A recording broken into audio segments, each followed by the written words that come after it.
Okay,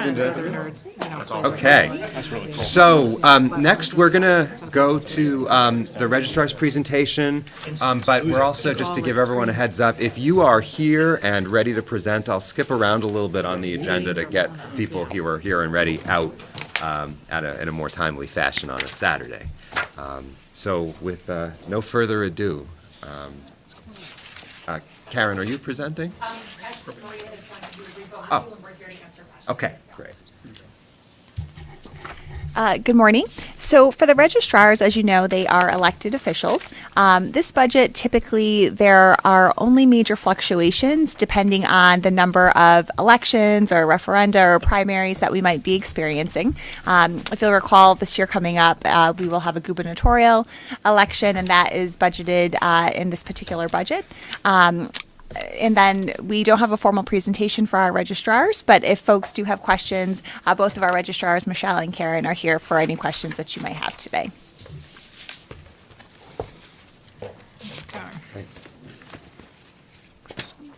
Good job. Any questions? Okay. There's no way. There's no way to avoid the increased costs. I mean, we've got 47 people running for governor between the two parties. Yeah. I just want to make note, though, there is one item in the budget that is discretionary, but we would very much like to be able to do. We have about 1,800 individuals on the voter list right now that we believe are no longer residents of Simsbury, but we are statutorily restricted in how and when we can contact those people to remove them from the voter list. We can't just say, you haven't voted in 4 years, we're taking you off. Yeah. We have to send them a first-class letter with first-class postage enclosed, informing them that we believe they no longer are residents, and they either reply or do not, and then that sets forward the path for us to remove them from the voter list. Being able to take on this project will reduce the number of voters on the list, will thereby increase our voter turnout statistics, which benefits our, I've just lost the word that I was looking for. When they're rating communities, voter turnout is one of the statistics that they look at, and it would be nice for us to be able to get that bumped up. I had is it okay to ask a question now? Okay. While we were listening to the IT presentation, it occurred to me that there has been, security issues with voter records. Are there any particular measures that your office is taking that, to increase security, to, help with voter registration security, things like that? Because it's been an issue that's been in the news, and We have no control over the security of the state. so that's all on the state. Yes. I mean, we have paper records for backup for everything, that if the entire voter database were to be wiped out, we've got voter cards that, it would be inconvenient, but if we needed to run an election off paper, we So could do there's it. backup off Yes. paper, but that's it. We've also taken the IT course, so we're familiar with Right. issues with regards to our emails. We've taken the course. Now, do you have any, just for informational procedures to run off a hard list? Do you do that on a regular basis? Do you have We're required to do that. There's a file on, set up with the town clerk, and actually regarding the actual voter list for the elections, we come in on the weekends well before the election. I know, you guys and work run very those hard at lists, it. send them to PDFs. I actually send it to Staples to get printed, so it's sitting in somebody else's server other than ours. So we really do make sure that we've got plenty of backup in case of a catastrophe. I mean, during 2011 storm, we actually Right. had everything prepared know. ahead of time, even though we had very little access to data. Good to know. Thank you. We appreciate your efforts on Yeah. that. Okay, any other questions? All right, thank you. Thank you. Thank you. Why don't we skip a little bit? We have a number of people representing the library, so why don't we do that presentation?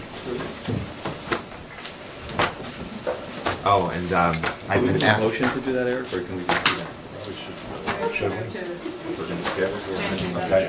Sure. So I'll make a motion that we amend the agenda to have the library board of director presentation next, Followed by social services. followed by social services. Second. All in favor? Aye.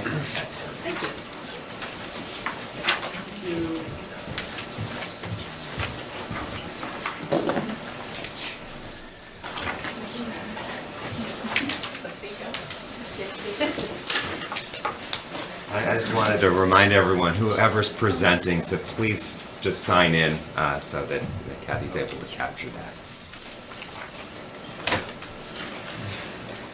Okay, good morning. Good morning. Before I present the library budget, I want to give you something to consider as we move forward, talking about library funding. And it's actually based on one of my very favorite books, The Little Prince, which I read for the first time in French in high school. And then I brought the English version here. There you go.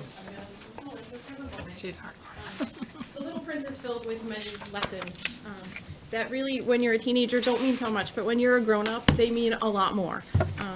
One of the lessons that I always tend to come back to from the book is the one that the fox teaches the little prince. And that is that things and people that you invest time and resources and energy nurturing, those are the things that then shine in the world and shine for you. They don't fall into the, one of many in the world. The little prince has a rose that he tends to and he nurtures, and that rose becomes very special to him, aside from all the roses in the world. And the fox becomes very special to the little prince because the prince spends time taming him. So I think we can talk about the library in that same way. The Simsbury Public Library is something that the town has historically invested resources, time, energy in. It's something that the residents have certainly invested their time, energy, and resources in.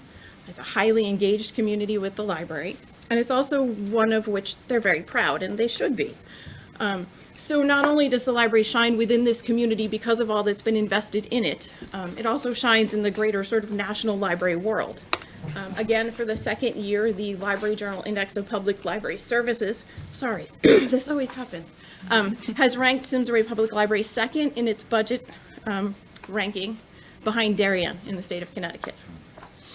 So, also too, in talking about the library and the value that it provides the community, a few years ago there was a survey done to gauge satisfaction of town departments, and the library was ranked at a satisfaction rating of 99.5%. So I think that also speaks volumes to how special the library is within the community. So that's something for you to consider as we move forward. Okay. So the proposed operating budget for next year for the library, $1,605,736, which is a 3.6% increase. 2% of which I want to point out is contractual salary and maintenance cost increases, as well as increases to utility costs. So that is money that we have no control over. I also want to point out to you that that operating budget for next year is $1.27 per capita per week of support to the library. And that's up slightly from the last 5 years where it hovered around $1.23 per capita each week. Also want to point out to you that the return on investment for every tax dollar that the town invests in the library is $4.96 in materials, services, and programs. That's very rare to find that high level of return on investment.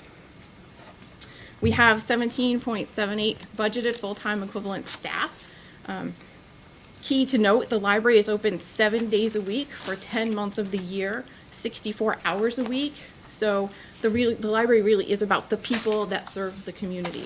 And we need those bodies to provide that service for that scope of hours that we're open. Our services and programs. We educate and enrich the community by providing free and equal access to information and resources and experiences. Last year, we provided 1,447 programs that were attended by over 55,000 people. The Connecticut state average of program attendance at libraries is about 0.59, whereas Simsbury, the per capita program attendance is 2.3. So we're well above the state level of engagement with community. Okay, we also serve as the community's multi-generational gathering place and destination for early literacy, technology access, hands-on learning, and volunteer opportunities. Last year, the library had 381,000, actually more than that, 381,000 visits, which is over 1,100 people per day coming through our doors. And that was up 2% from the previous year. Last year, we had volunteers that contributed over 2,044 hours of volunteer service to the library that saved the town actually over $54,000. And we used the United Way dollar value of an hour of volunteer service to calculate that savings. Okay. One of the other things that we do is we serve as a community partner and we coordinate programming and services with other town departments, businesses, organizations. And this is just a small list of our community partners. It's actually 5 pages long at this point. So we could add a slew of other groups. We then leverage our resources so that all of us together can do more. And it also broadens the reach not only of the library, but of all of those other organizations, businesses, and town departments as well. I want to let you know that coming up, we have a volunteer expo, the Simsbury Volunteer Expo, which actually happened many years ago, and we're sort of rejuvenating it. We'll be partnering with Representative Hampton and the Tourism Committee to provide that on April 28th, where nonprofits throughout the community or other groups or departments that use volunteers can come and have a table and give out information and recruit volunteers. We also actively support economic development through our Business Resource Center. They provide one-on-one assistance for about 20 people every month, and one-on-one assistance at the Business Resource Center is not just a 2-minute reference question, it's often an hour-long consultation about doing your job search, changing careers, how to further your business. They also present an average of about 19 programs a month. And over the course to date of fiscal year 17-18, over 800 people have attended those Business Resource Center programs, which are traditionally held on Wednesday nights, because Wednesday night is business night at the library. Okay, other services and programs. We provide equipment, collaborative workspace, and learning opportunities through our Innovators Workshop Makerspace. I can tell you that the Innovators Workshop was used over 2,300 times in the past year, which is up 2% from the previous year. One of our regular users who actually spoke about last year, Kevin, he has been prototyping and designing displays, and he is now using those displays in local stores to highlight his product and highlight other products. He's also very excited about his upcoming meeting with the SCORE representatives to further his business plan. So the library was definitely a jumping off point for him. Building on the maker concept, last year we had our very first maker fair here in Simsbury on April 1st. Was it April 1st? Yes. April Fool's Day. It was a very wet, snowy, rainy, icy day, and yet we had 3,200 people come to the library over the course of that one Saturday for the maker fair. We had about 40 makers here presenting. They were entrepreneurs, they were children, they were business people presenting their skills, presenting their expertise, and all of the things that they do.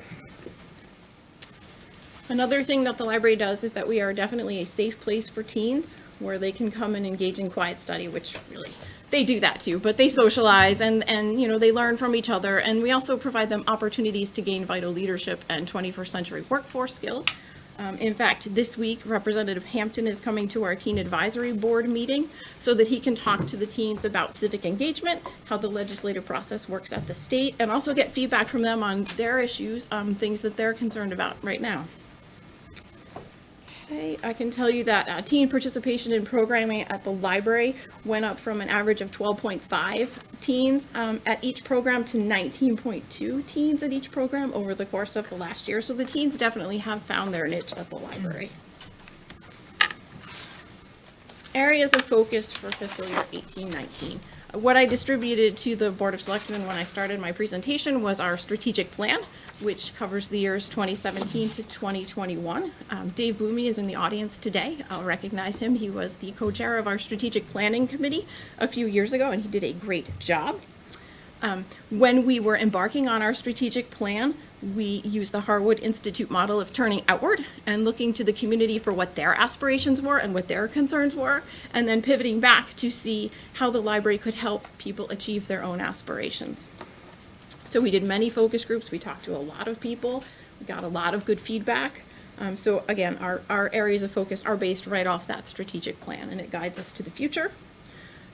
Our very first area of focus for next year is community engagement, and these are some of the things that we will be focusing on. We're going to work to increase the volunteer community expertise that we're using at the library. We are going to work on cultural and intergenerational diversity. That was one of the strategic plan initiatives that rose right to the top right off the bat, and it is our goal number 1. We are going to continue to increase the number of off-site programs and events to engage people where they are, and also to highlight businesses to bring them more recognition. And also, we want to increase the number of hands-on learning opportunities as well. What we find in our Innovators Workshop programming is that anything that we throw out there as a program fills very quickly. The Children's Department over the course of last summer actually had to add sessions of certain programs because they kept filling so quickly to meet demand. And we were very lucky that they were able to do that last year. And we're actually planning forward this year and having placeholders in our programming schedule so that we can accommodate that this year if necessary. Another area of focus that comes out of the strategic plan for next year is to serve as a clearinghouse, not only for our information, but also community information. It's important that people have access to everything that's going on in town, and the library is the place that people call when they want to know something, generally speaking. We started a quarterly newsletter last summer that provides a comprehensive look at all that's going on in the library in like a 3-month period, and that's been tremendously well received, and we have actually seen program attendance numbers go up due to that. We're also looking to increase community engagement through social media, and then to work with the other town departments and the community organizations to make sure that we're helping them further their initiatives as well. A third area of focus is our library collection, both digital and print. The library collection is probably one of our most significant investments, one of the most significant investments that the town does make in the library, so it's very important to maintain it correctly and to look to the community to see what they need from us. So we'll be creating displays to make sure that what we have in the collection is used to its fullest extent. We will be performing routine collection management and maintenance, which you think that's sort of a given, but you know, with all the other things that the library focuses on, sometimes that takes a back burner and a low priority, but it's vitally important so that we're using our resources wisely. And then we will be developing and implementing a promotion initiative to increase the accessibility of our databases and digital content. I can tell you over the last 5 years, the use of our digital content has almost doubled. Okay, so the fourth area of focus is to increase our flexible use and program meeting space to meet the growing demand of the community.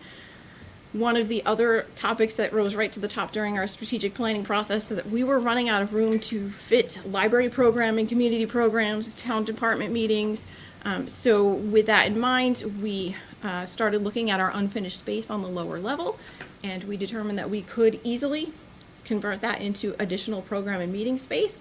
So we are in the process of working on that project right now, and it will become an 80-seat program and meeting space, not just to be used by the library, but to be used by town departments and the community as well, with an expected completion date of May 2019, so it's coming very soon. And that project is being funded through a Connecticut State Library construction grant of over $400,000 with matching funds from the town, and then a gift from the Friends of the Library. Budget highlights. As I mentioned before, 2% of our increase to the library budget for next year is actually contractual wage increases and maintenance cost increases and utility cost increases. The other significant increase to the library budget for next year is to fund the upgraded head of borrowing and technical services position. Upgrading this position to a professional position, it remedies an issue of department supervision, first of all. It also brings Simsbury back into line with professional staffing levels of other comparable libraries like Avon and Southington and Cheshire.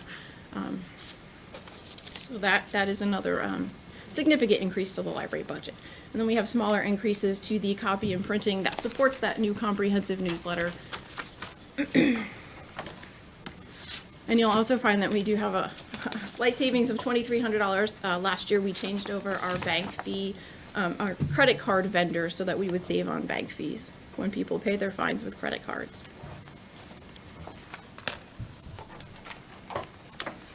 Okay, on to trends and challenges. The library, I mean, one of our primary goals is to provide user-focused services through a variety of means, at a variety of locations throughout the community, around the clock, because the key thing is that the library is here for everyone to use, and we want to make it as accessible as humanly possible, and to use all of our tax dollars and resources as wisely as possible.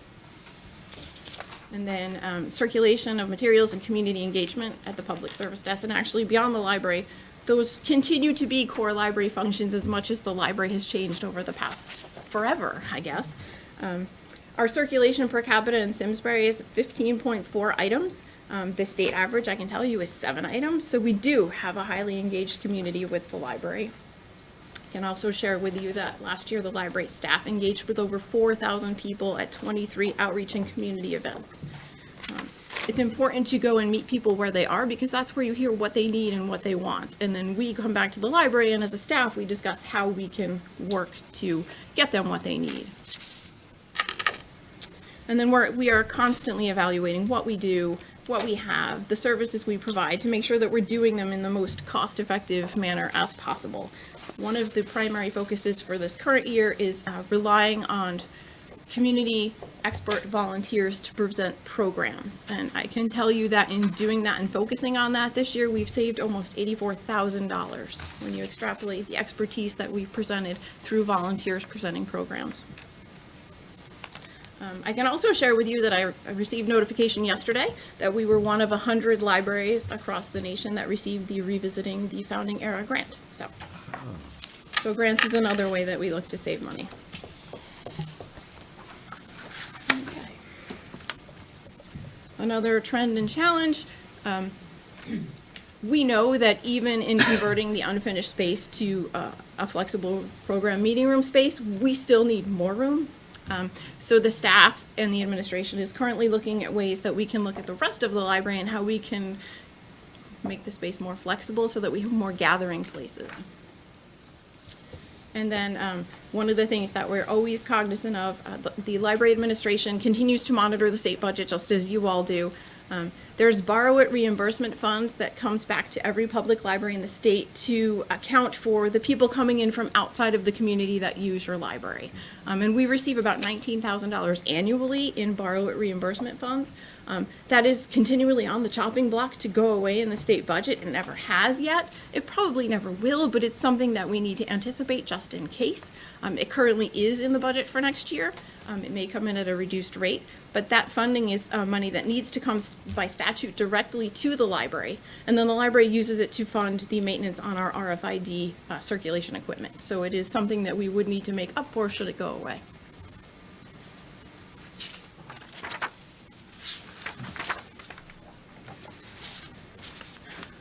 One of the other challenges that the public libraries throughout the state, not just here in Simsbury, have been dealing with, it comes out of the Connecticut State Library again, it's the Deliver It service.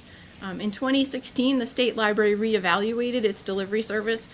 I can tell you that that delivery service was instituted in 1972, Sue, I think, yes. And it had never been evaluated since 1972. And we know since 1972 that technology has taken a large role in libraries and the way that we do business, and it's changed the model of circulation. So for a delivery service to not have been evaluated in that time, obviously there were going to be problems at some point. And that sort of reached critical mass in 2016. So what the state library determined they would do, they tried to provide service more equitably across the state, but equitably is not necessarily equally.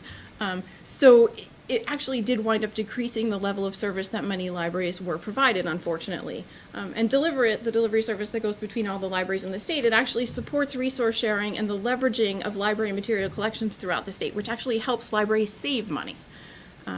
As a larger high-volume circulating library, Simsbury's really been negatively impacted in our circulation, if you look at our statistics, because of the problem with the delivery service. We do belong to a consortium, which is a group of 30-member libraries that are connected together through our integrated library system. That's Library Connection. Library Connection has stepped in to help the libraries within our consortium to meet the demands of our circulation and our volume and offset the impact that the delivery system of the state sort of crashing has had. Right now, that delivery service that's supplemental done by Library Connection is being funded by reserve funds. Eventually, that will no longer be able to happen. And Library Connection and the member libraries, and I serve on the Finance Committee of Library Connection, we are continually looking at how we can solve this crisis and help libraries still leverage their material collections in the most cost-effective manner possible. So that is something we continue to work on as well.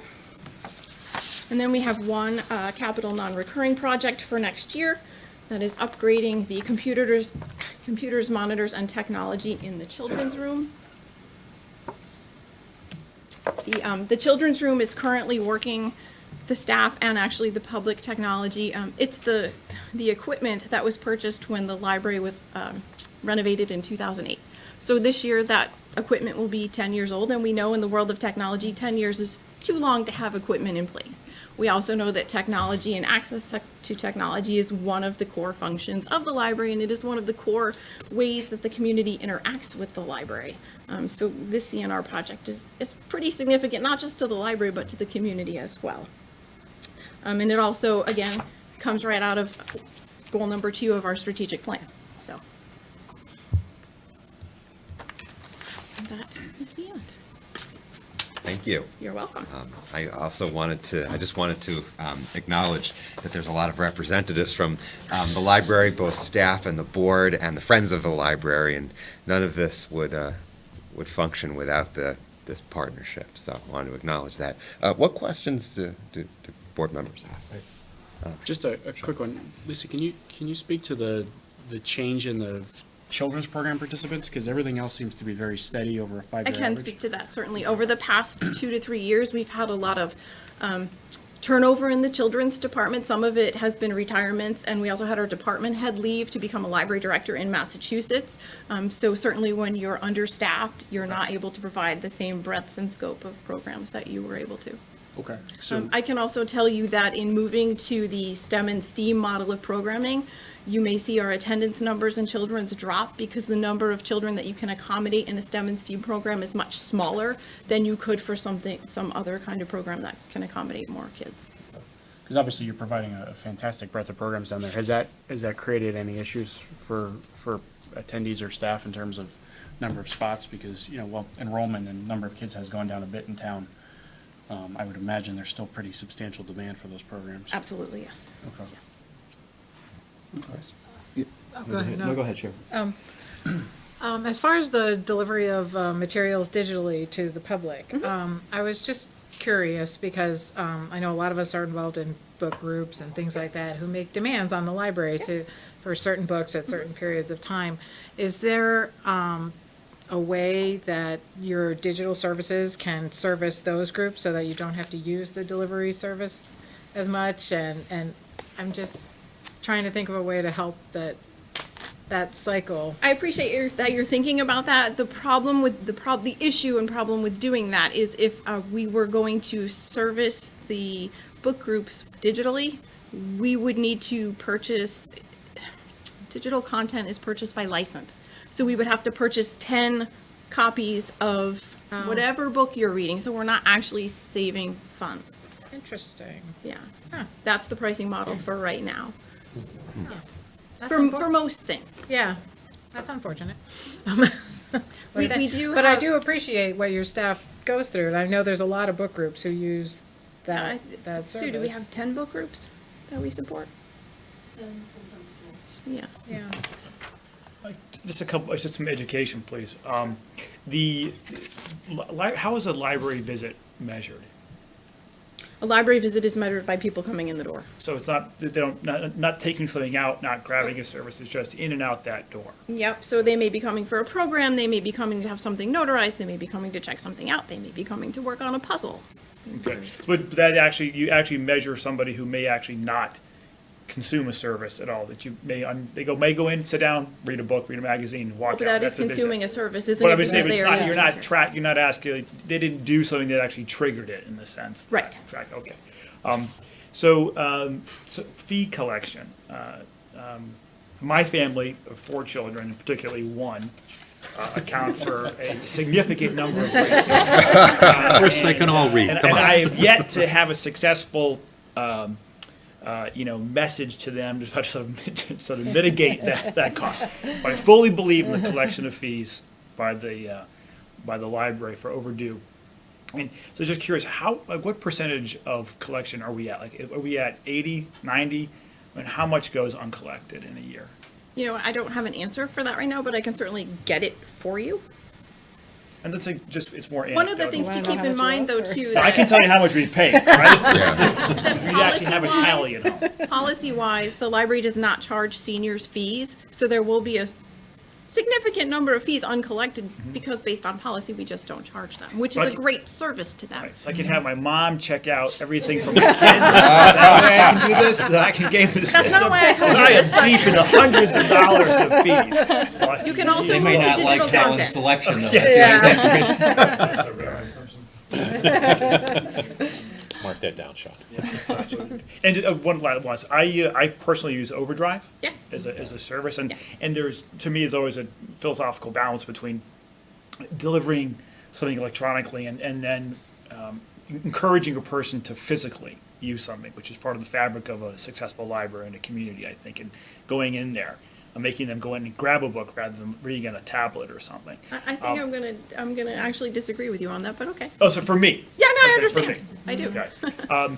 So is the Overdrive something that is current and has full capabilities? Is it something that is it a platform you may leave and expand to something else and explore a different online We actually belong to platform? Overdrive through our consortium so that we save money.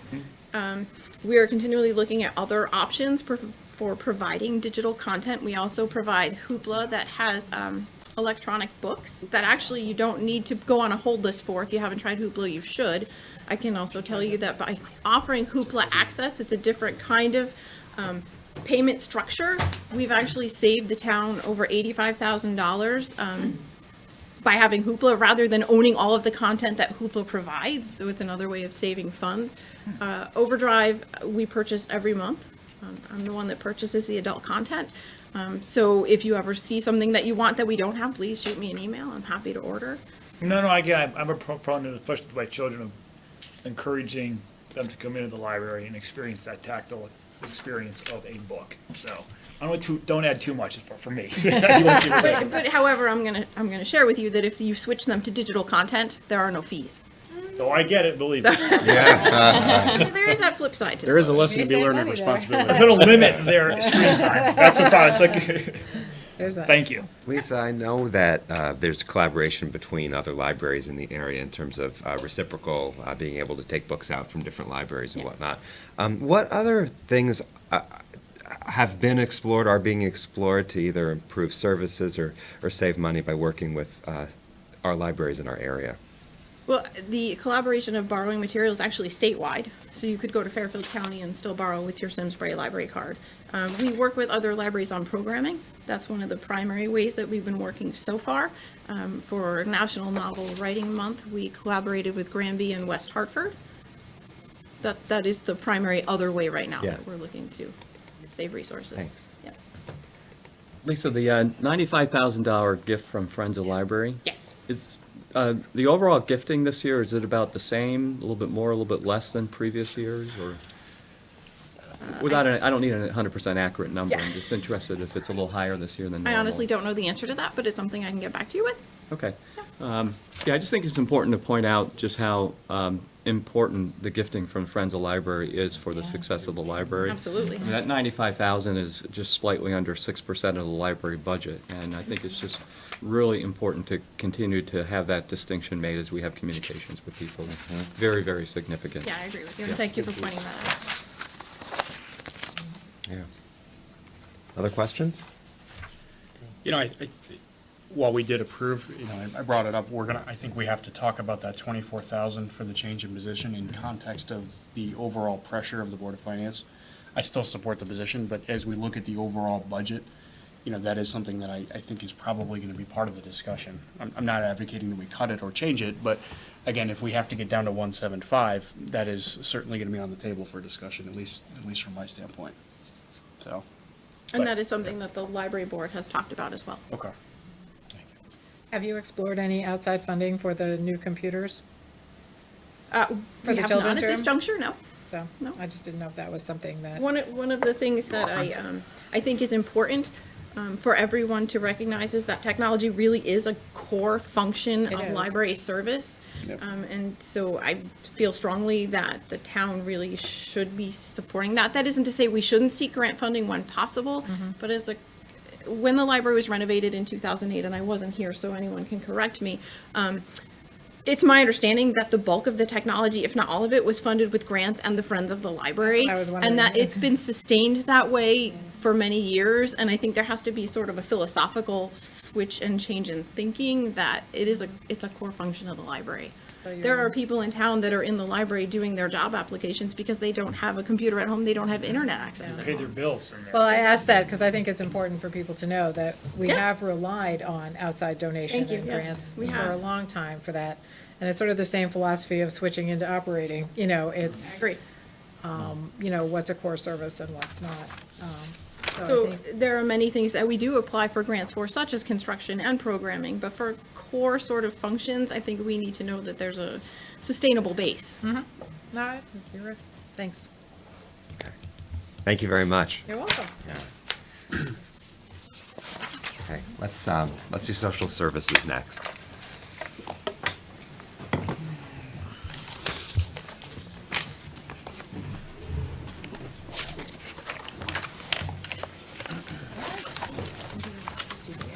Just lost half our crowd. I know. Is it something We should have said? put library at the end. No, my book fees will go up too much.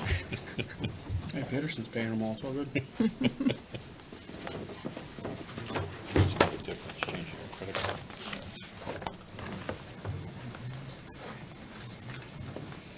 All right. Still good morning.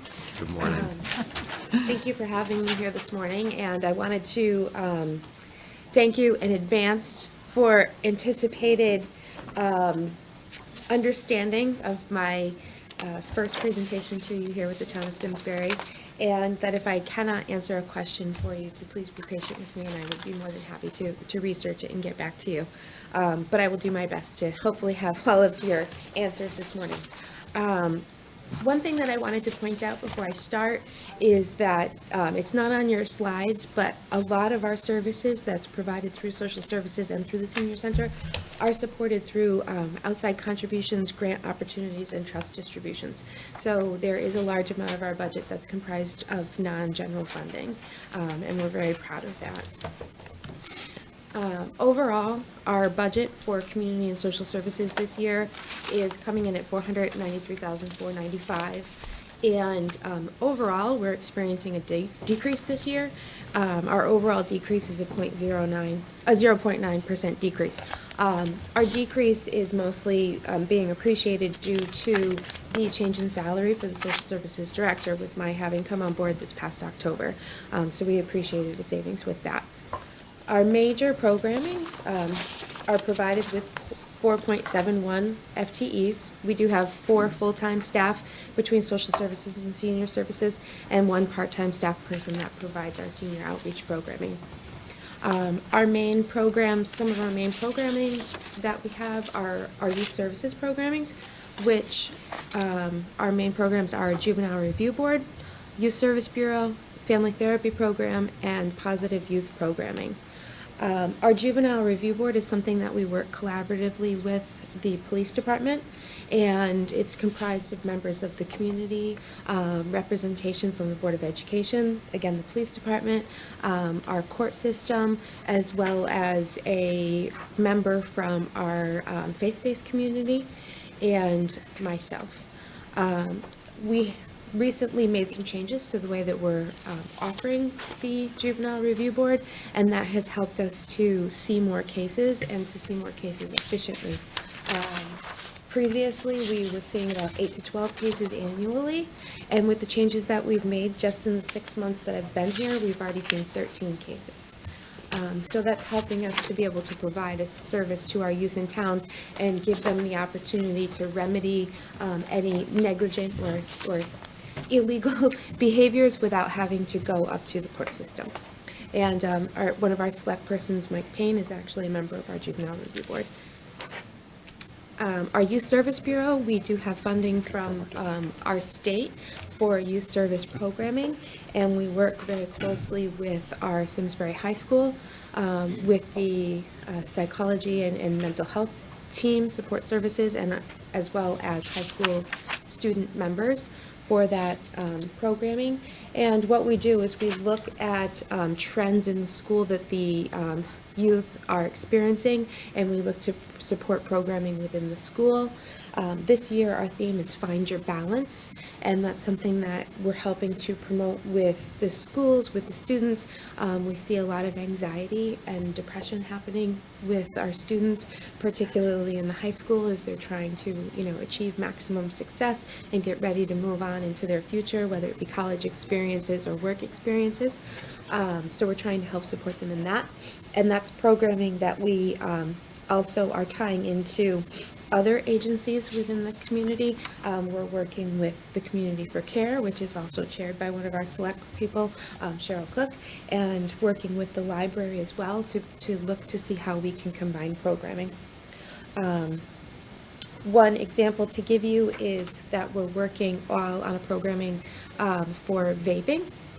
Vaping, for those of you that don't know, is this kind of relatively new delivery system of tobacco, and it's using an electronic device rather than a traditional cigarette or pipe, and it's really caught on with our youth, and it's very dangerous.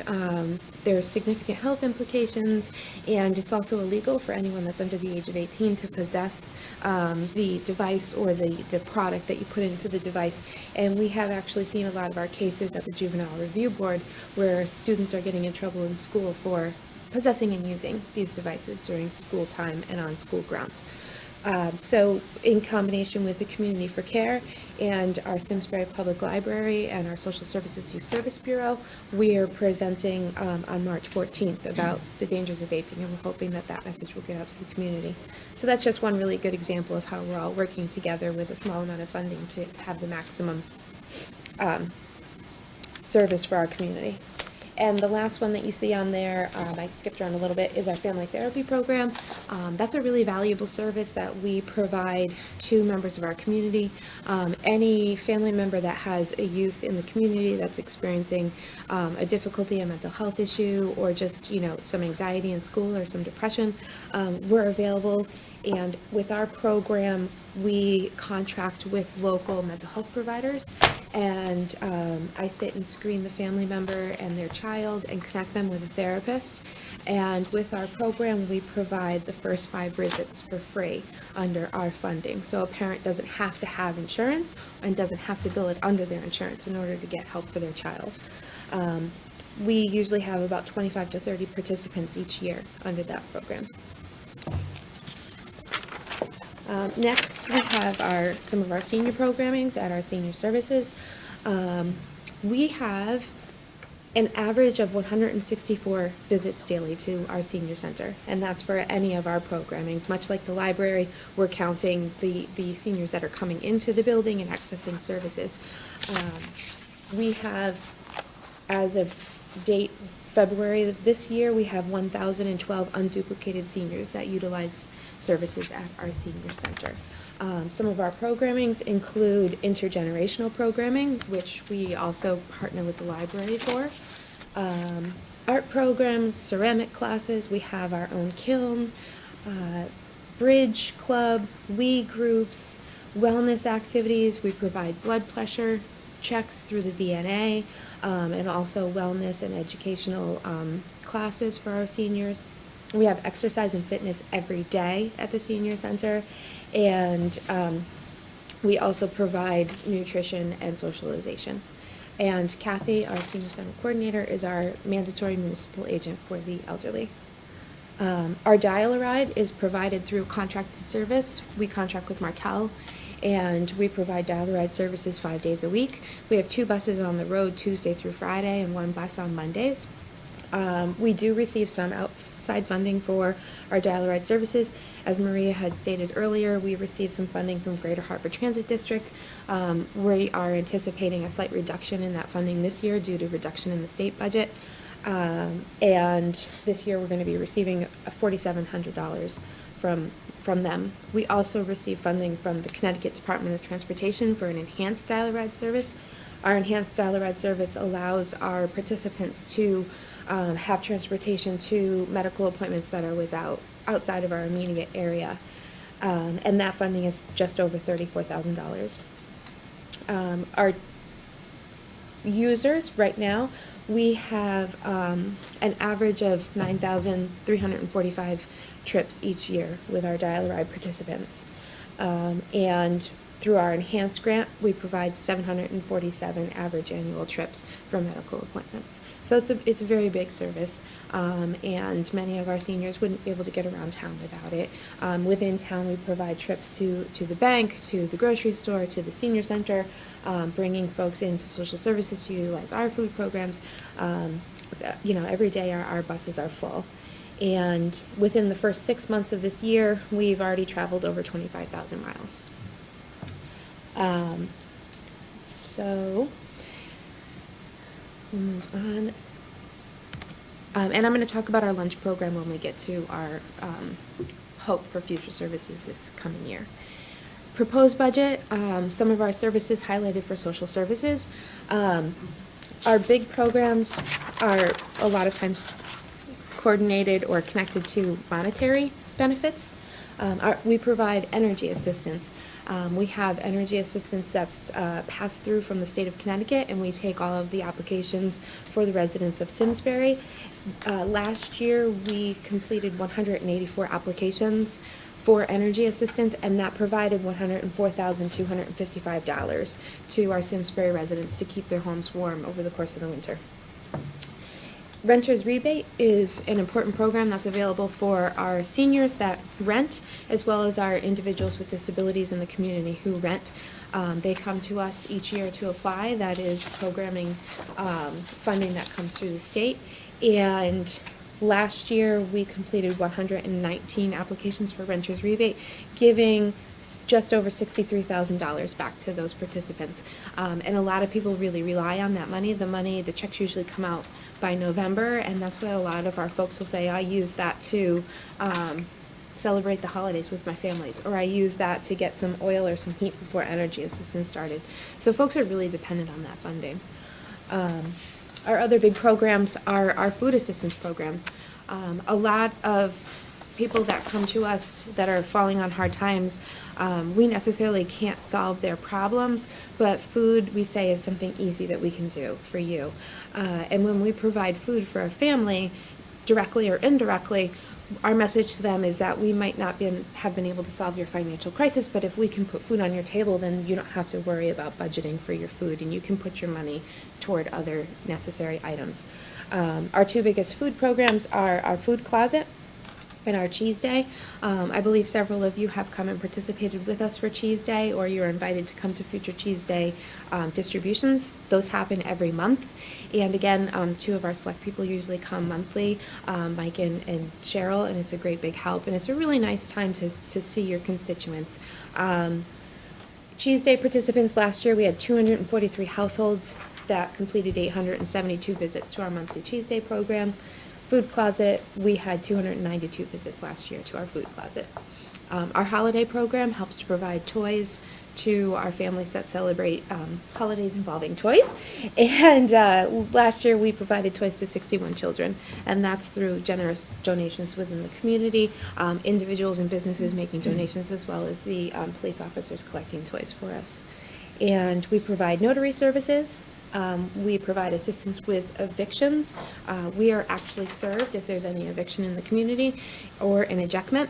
And with that, we try to help the person, individual, or family relocate before they are actually removed from their property by a state marshal. And usually that happens about 8 times per year. We are responsible for providing a fair housing officer. Thankfully, that's a pretty quiet situation, but we're available to assist with that as needed.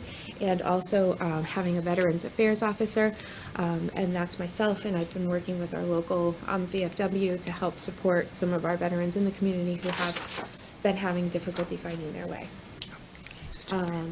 Yeah. I'm sorry, I just wanted to jump in quickly, Kristen. So when working on this presentation with Kristen, there were a few items on here that we noted by statute, and I think it's part of that larger conversation that we've been having about not only is state revenue drying up, but they continue to pass a number of unfunded mandates to us. So the items like evictions, fair housing officer, veterans affairs officer, municipal agent for the elderly, those are all requirements that are put on us by the state, but there are no dollars attached for having to do that. As Krista mentioned, on occasion, we even have to do relocation, and that's also by statute. It could cost us up to $5,000 per relocation, and again, that is another unfunded state mandate. So Kristen and her department do have a number of services that they're providing that we are required to by state law, but we are not getting any revenue from the state to actually provide those services. And as you said, Maria, we do have a small budgeted amount for eviction support. Occasionally, if someone has not relocated, then we do legally, by mandate, have to store their belongings for 15 days. And then we can dispose of them or sell them and try to recover funds. And that has happened once in my 6 months. Some of our areas of focus and one of our wishes for the upcoming year. Kathy and I have, as well as the whole team, have been working very hard to prepare for upcoming renovations to Eno Hall. I know that you are very aware of what's going to be happening at Eno Hall, so I won't get into the details, but if you have questions, we can certainly answer them. We are looking to maintain the continuity of services during the renovations. Some services have been or will be relocated to other locations during the renovations. Some of our bigger programs, like our Monday Night Supper, will be heading over to the library. They've been very gracious in extending their space to us during the renovations. And we're also working with the Masonic Lodge to move our Wednesday lunches over to that location. And a lot of our services will be maintained in the actual building to the best of our ability. Kathy has been working for a few years now in hopes of expanding our Lunch at Eno program. Currently, we provide a lunch option one time a week for our seniors, and we are the only community in the valley that has lunch only one time per week. Majority of towns have lunch twice a week, if not more. Currently, our lunch program, we have 3 part-time staff that are actually seniors in our building, and they are paid a small salary to serve and coordinate and clean up the lunch on Wednesdays. The bulk of their salary currently is provided under our Southwell Trust Fund, and the lunch is paid for by user fees primarily. A small amount of the lunch is subsidized also under our Southwell Fund. In our proposal, we would like to add a second lunch on Tuesdays, and we're asking the town to provide a small amount of funding that will pay for those volunteers to work on Tuesdays, and then all of our costs for the food will be collected under user fees. We currently are at almost 3,000 meals per year that we're serving on Wednesdays. And again, we would like to add this on Tuesdays. We've had conversations preliminarily with our Commission on Aging and Disability. Ed is here with us today. We, through our Social Services Office and our Social Worker Contingency Fund, do provide funding to this commission, and that funding is used for the picnic in the park, which happens once a year.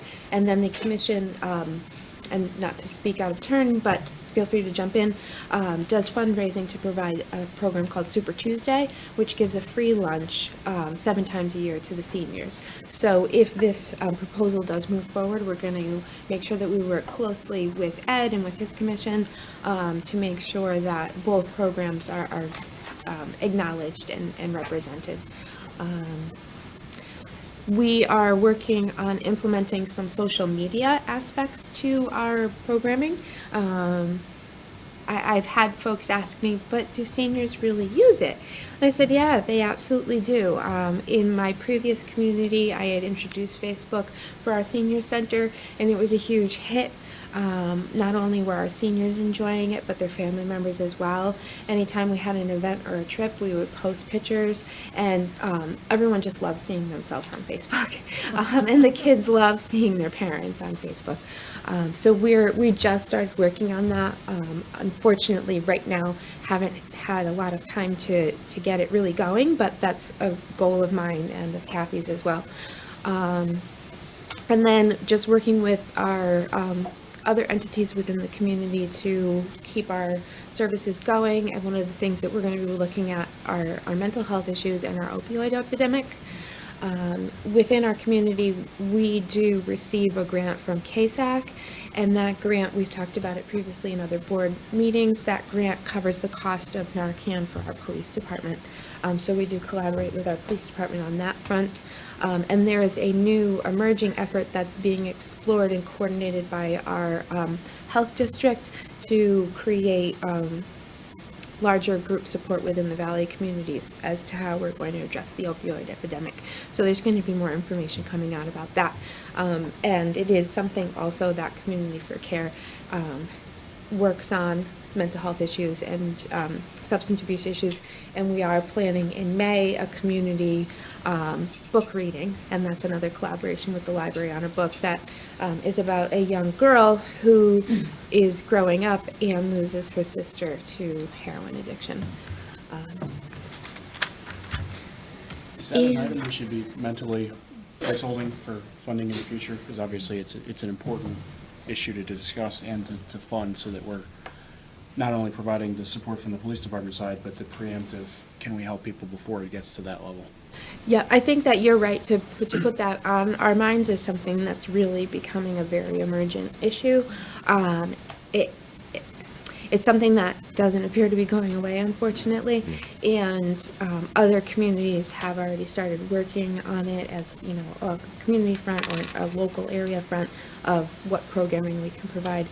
We're fortunate that we do have funding that comes through from our Youth Service Bureau that we do use for programming, but I think you're right that more opportunities will be coming forward. And our health district as well is very interested in doing, you know, more regional approach to these issues as well. So I know that's something that they're very focused on. Is that something that's coming from, are we going to bring that in through public safety, or is it going to come in through social services, or both, or where's that coming in? It has, in all honesty, and from what I've seen so far, it has just started coming out. There was one meeting that the health district coordinated just to start the conversation, and that organization was directed to my office. Unfortunately, I was at a 2-day training on mindfulness, so I was not able to attend, which was also really good and tied into a lot of other programs that we are doing. So I'll hopefully have more information for you. Okay, that's fine. Just whatever you need from the support is really make sure you know you have that from at least, you know, Thank from you. our board side. And That's I actually come up, I'm sorry to interrupt. No, you, no, go Kristen, ahead. But as you know, at the Community for Care, which is made up of a lot of professionals in the community who work in mental health and delivery services for people with addiction. And we have explored the possibility of having to pay for speakers or program managers, so to speak, to come in and run programs for us. And up until now, we have not been able to do that. You know, we can't pay a speaker. We don't have any funding attached to Community for Care.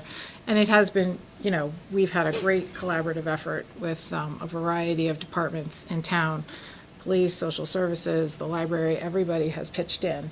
But I do think we are going to reach a point where if we are going to effectively deal with the crisis that is already here and provide, you know, some much needed services to our community, we are going to have to look at whether we can do some educational funding, you know, by way of facilitators or speakers or, you know, something maybe in coordination with the Board of Education, because we do have our school principals are on the Community for Care also. And so we all talk about this all the time, but it is something we're going to have to eventually probably put some dollars behind. Okay.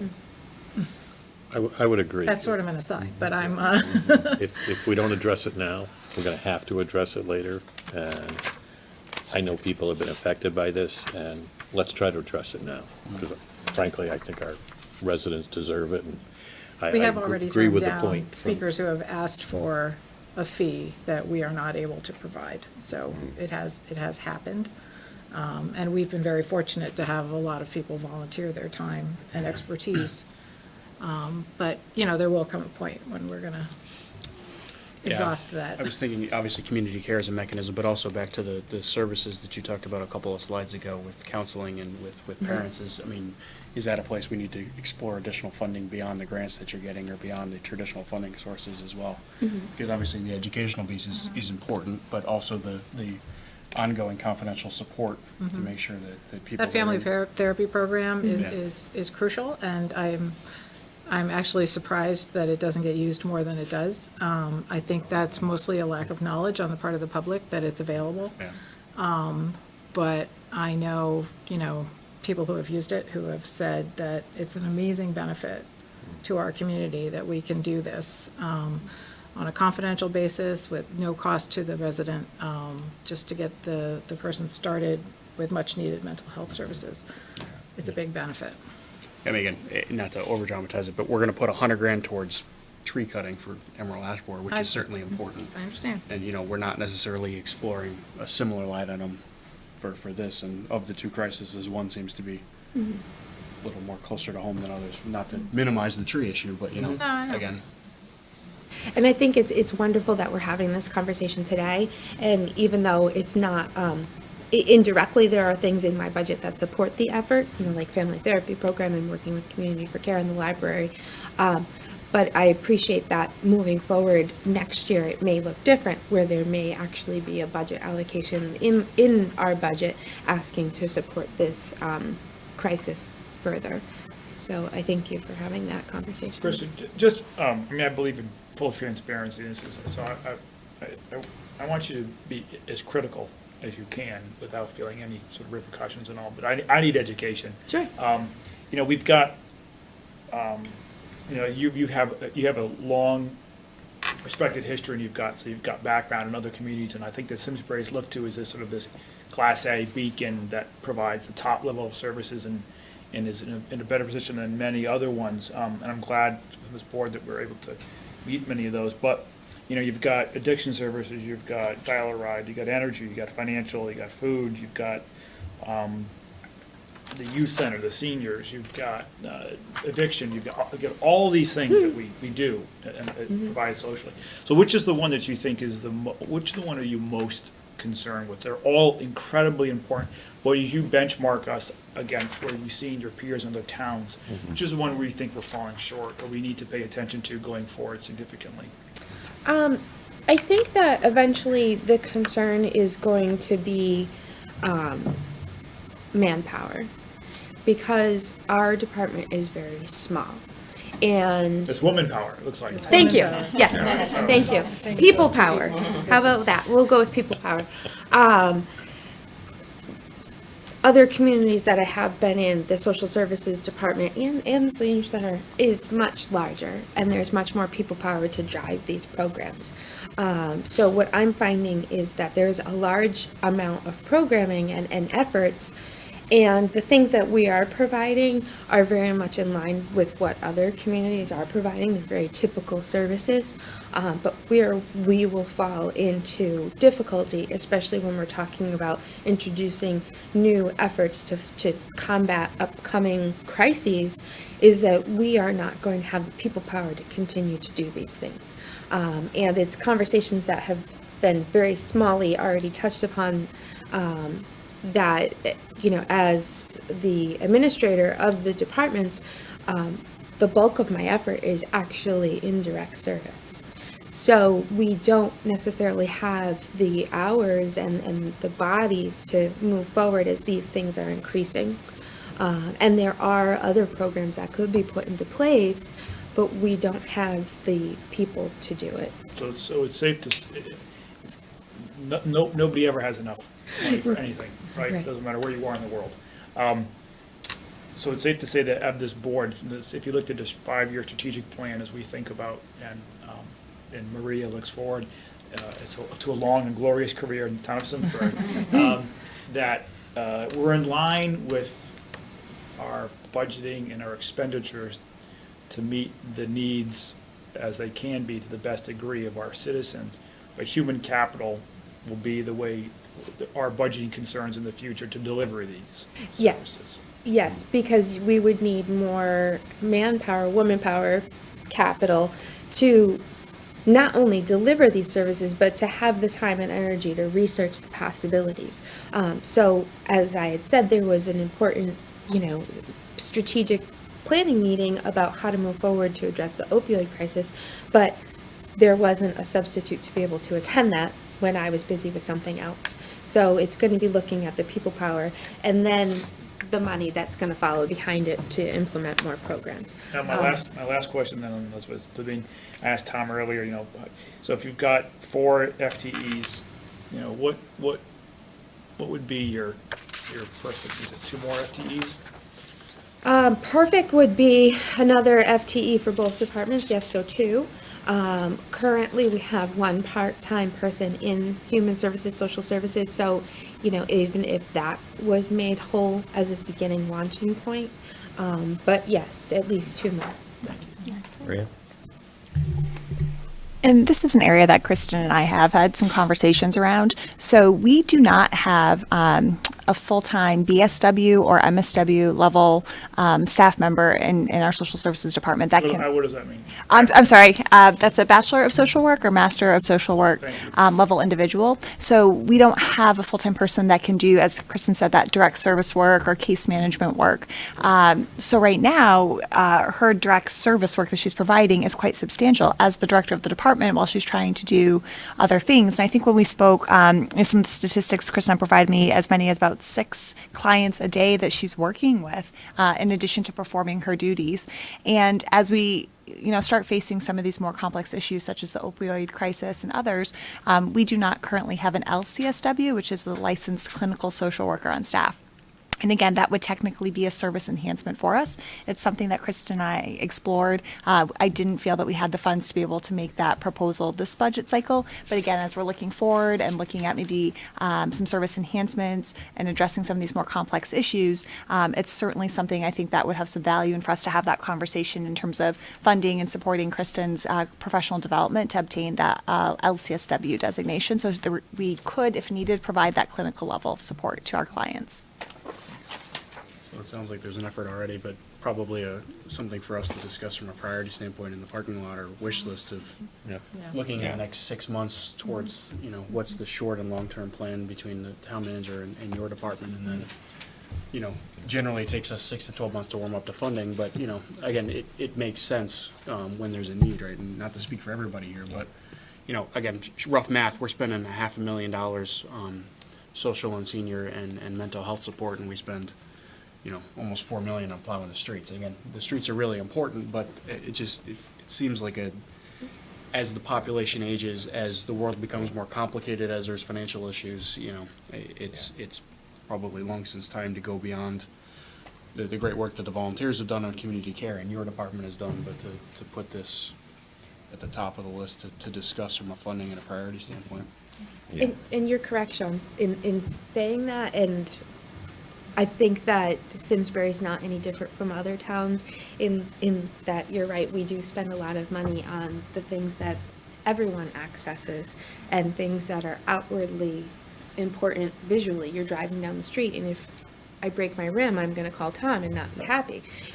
But people don't necessarily focus on the direct service or the mental health that the community needs, which we support. And so that's not uncommon. And it's also things that people don't necessarily always want to realize that are happening in their community.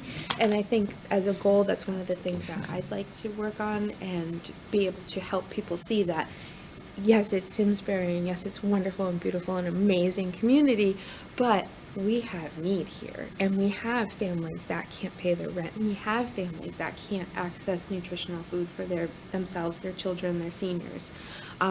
So just starting to bring that to light, and that's going to be part of the importance when we ask for more money, is that there is need here.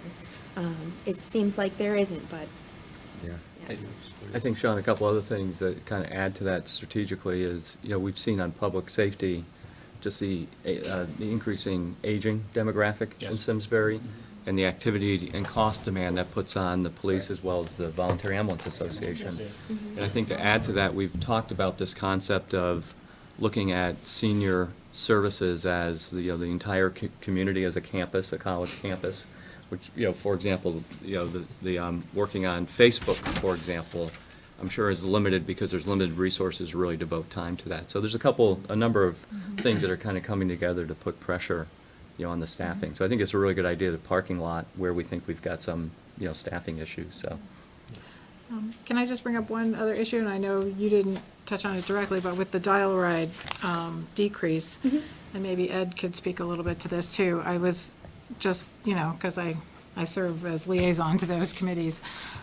Is there a possibility to use Uber or Lyft or any of the ride-sharing services as some type of a substitute transportation source for our seniors in an economical way? I mean, I've read that some towns are looking into that. Is that something we could try? Or, I mean, if it's a matter of spending, $8 or, $5 or $8 a ride, is that more economical than having another dial ride bus or having and I know we have lots of clients who have issues with how they use dial ride because of availability and the scheduling.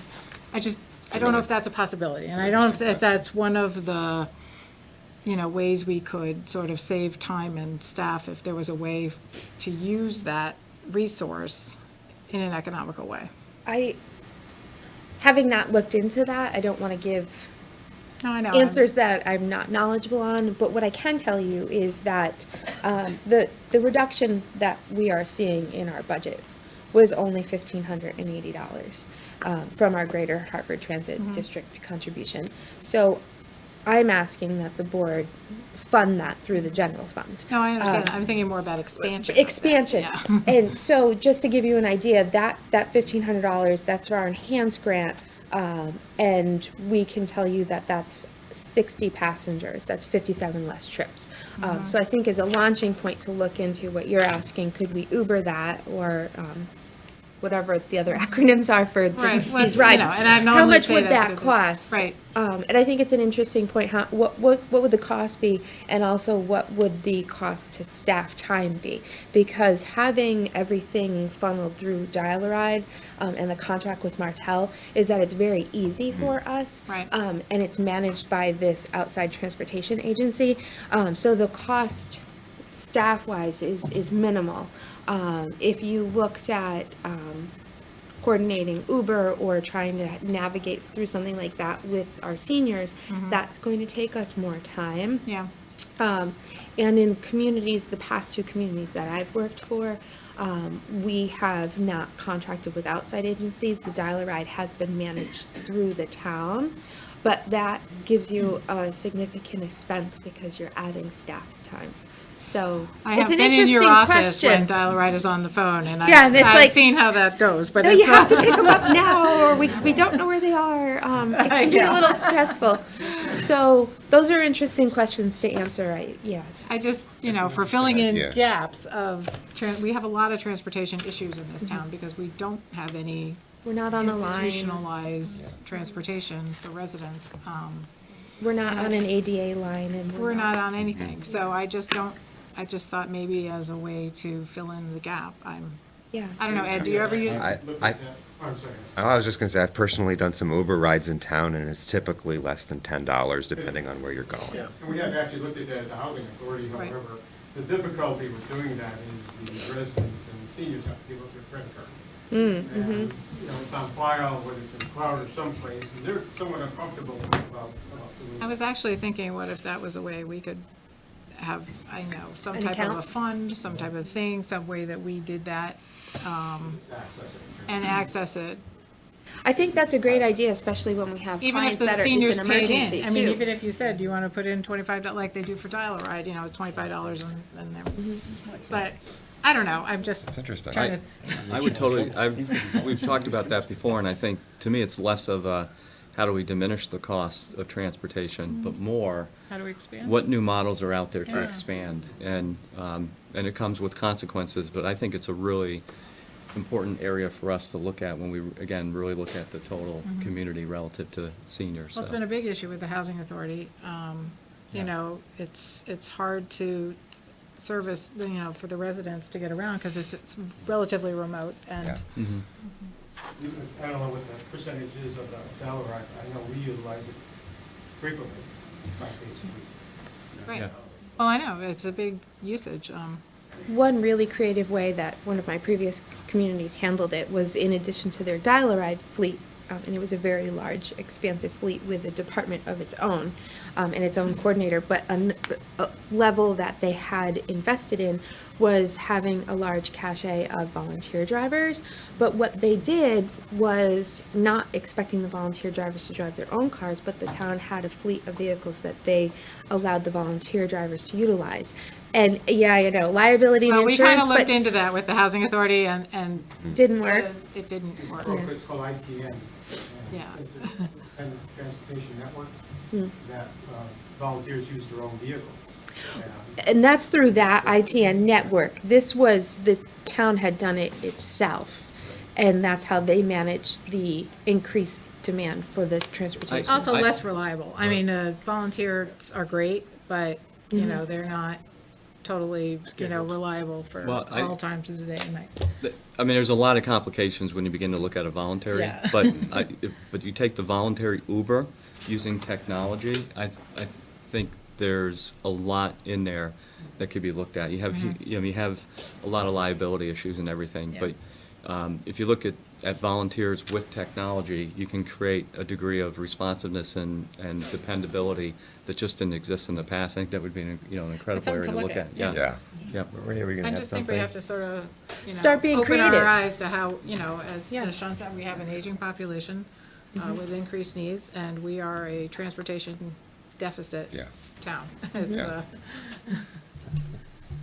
So this is very helpful feedback, and I can certainly research this more with Kristen. When I was back in Mansfield, we did implement a volunteer driver program back in 2010, and it had evolved. And essentially, we were hearing a need that the community really needed more transportation for seniors because we had fixed route service, but it was rather limited. And so how could we perhaps leverage some volunteers in the community? And similar to what Kristen described, we had a vehicle in the fleet that our volunteer drivers could use. What really took time was the staff time. So we did end up hiring a part-time coordinator that helped with coordinating the volunteers, coordinating the rides. And we leveraged the out-of-region medical transport grant that Kristen managed that we do get here from DOT. And so we leveraged some general fund dollars with that out-of-region medical transport grant to provide that service, but then also using volunteer drivers to help our senior population get to their out-of-region medical transport appointments. So there are some different models out there that we could certainly look at. And what I think I'm hearing from all of you is you would like for Kristen and I to research some potential options for expanding our transportation network for seniors. Yeah. Okay, great. Yeah. Oh, great. Good launching point. Yeah, Mike? Throw in one thing, the possibility, back to the opioid issue, is with the Farmington Valley Health District, maybe that would be a nice jumping in regional point for everybody to, let's say you get one person, it's now split between all of the towns, and you get a day a week in each town, or percentage, however that works. But it's a way to do that that helps everybody, and the issue's there, whether people want to admit it or not, it is, and it impacts us in so many different ways. It's something we should do. That's a good point. Thank you. I'll Okay. let you go on. Thank you. Okay, yeah, no, this is great. And I really appreciate your allowing me to share things that have worked previously from my previous experiences. Okay, so some of our highlights, which you already know about, is that we did experience a decrease in cost in our administration, just over 14,000 or 9.3%, and that was due to the salary change with new director. The dial-a-ride, which we've spoken about, we do have a 2% contractual increase, which we pay to Martel to manage our dial-a-ride transportation. We've discussed the decrease in funding from the Greater Harvard Transit District at 1581. And then Maria had highlighted our change that we had with our agency support. We needed to add back in the $8,000 for a youth service match. One of the things that's not on my slides, but that I worked on with Maria, was to create a application process through which outside agencies would request funding from us, and the agencies that did request funding that are specifically in social services, we had received their grant applications, and Maria had asked me to bring copies of those cover sheets and grant applications, so I have those if anybody would like to look at how we're redesigning that process. And then lastly, our highlights. We're asking again for the $7,000 increase to implement our second lunch on Tuesdays.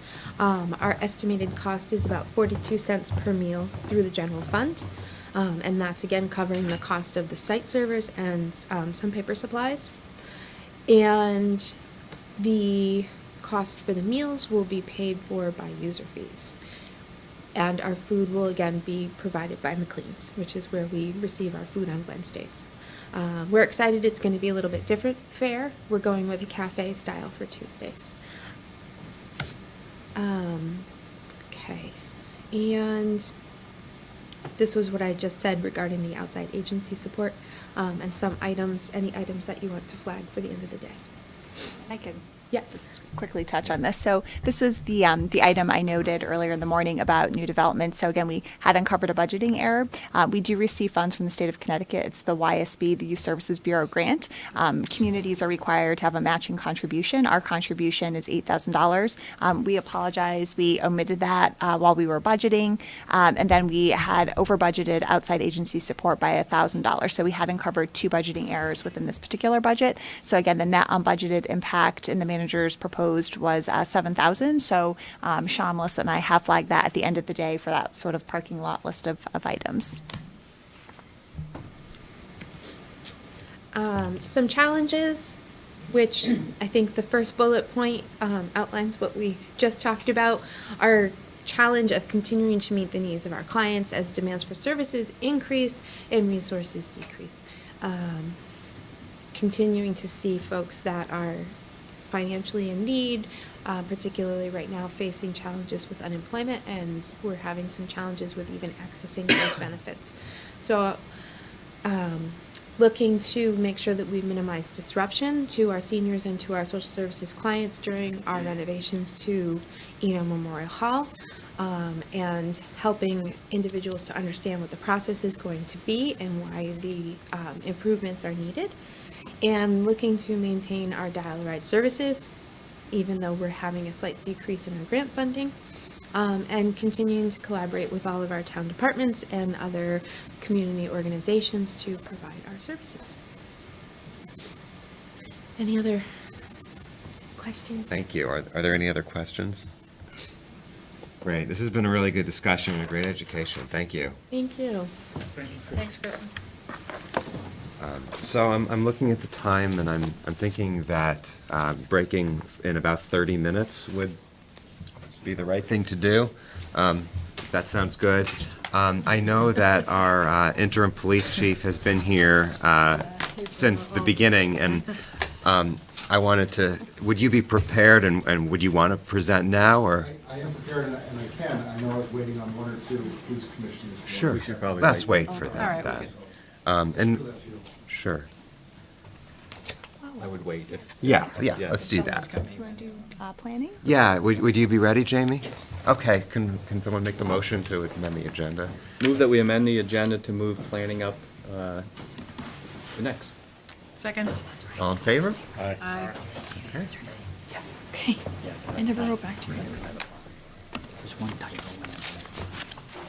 Oh, yeah.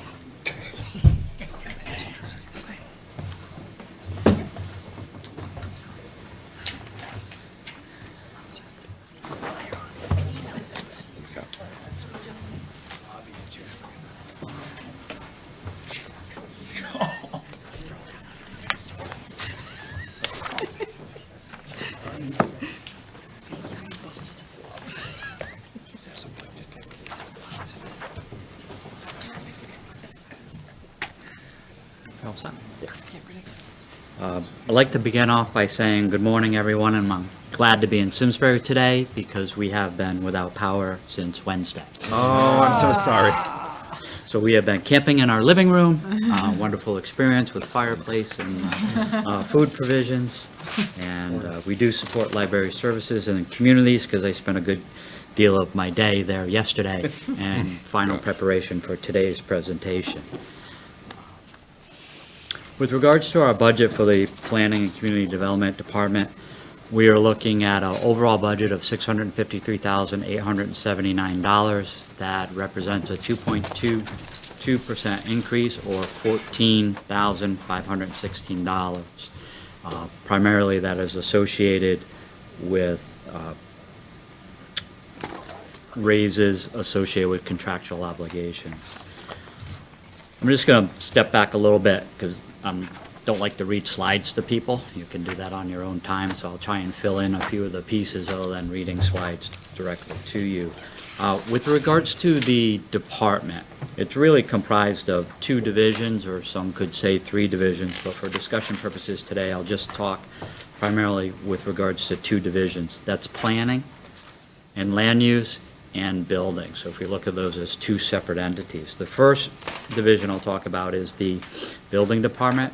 And the building department's primary responsibility is to enforce the state's building code. Simsbury, in fact, doesn't have a building code. It's our duty to enforce the state's building code. So Simsbury's building code is the state of Connecticut's building code.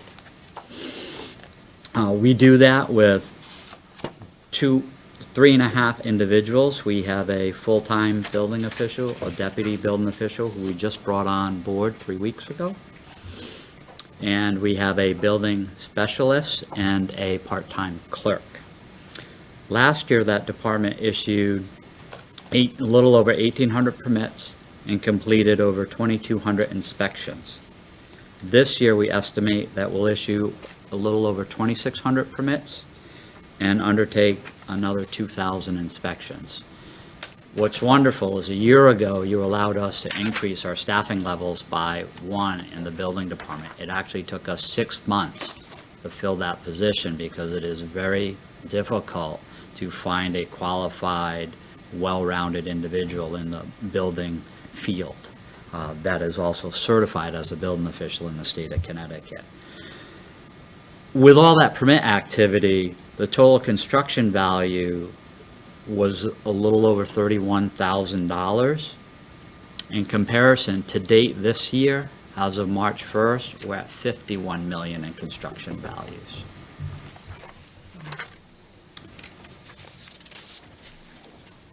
As we look at those construction values, we also have the revenue side. This year, we anticipate to be at approximately $850,000 on the revenue side. And through this February, we have collected a little over $7,300 on the building side and $33,000 on the land use side. So this year, we're doing fairly well on the revenue side. Again, completely contingent upon how much activity the office and the town sees. We'll put our other hat on for a moment with regards to the planning and land use. That department functions as a planning, community development, and code enforcement agency for the town. We, as an office, we staff 6 land use commissions, and we also support the open space committee in town. And just to give you an idea of what we're doing on both department sides.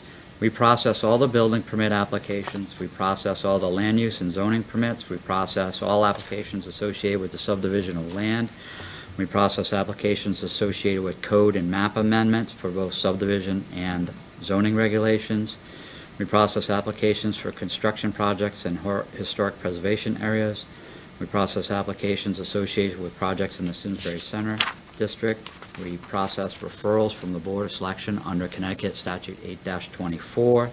We do all site plan, architectural, and landscape review for the land use agencies. We staff the Zoning Board of Appeals and enforce all land use regulations in the community, as well as your blight ordinance. We also do code enforcement associated with wetlands regulations and flood regulations And as the flood, associated with the flood regulations, we're also in the Connecticut's flood management program, which allows residents to have the opportunity for reduced rates by being a member of that program, and requires us to have staff on board to maintain their certification, so there's kind of a cost for that certification every year.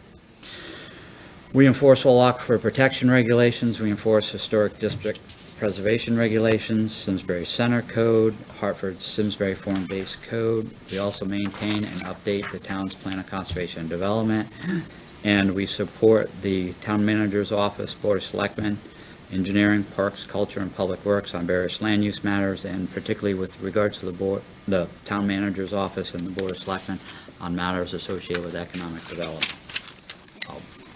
We are doing that with 7.5 individuals. Again, on the planning and land use side, we have an assistant. You have the director of the department, myself. You have a assistant town planner. You have a code enforcement. We have a land use specialist. And on the building side, we have that clerk, which also does assignments based on workload of the director.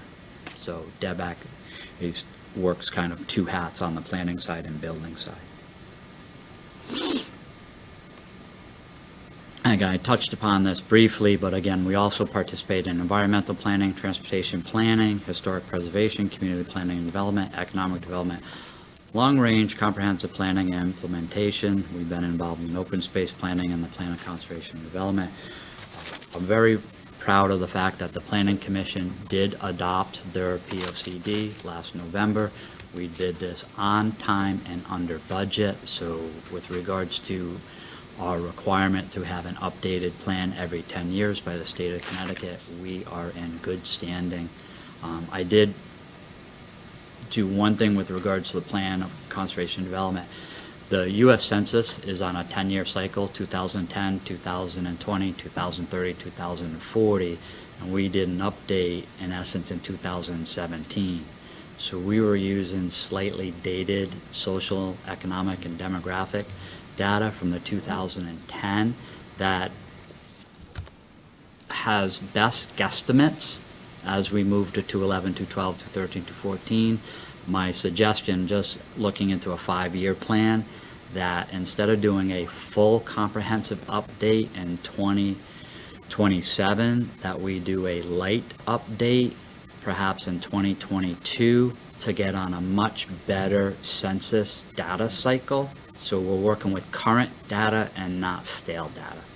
And again, and potentially it's just looking back at the goals and objectives of the plan and looking harder at the social, economic, demographic section. And perhaps if our plan has 10 sections, that light update would really be looking at the social, economic, demographic data and then see if it has any implications on the bigger picture and putting a new staple in it. It should be much more cost effective than would be on a 2022, 2032, 2042 cycle.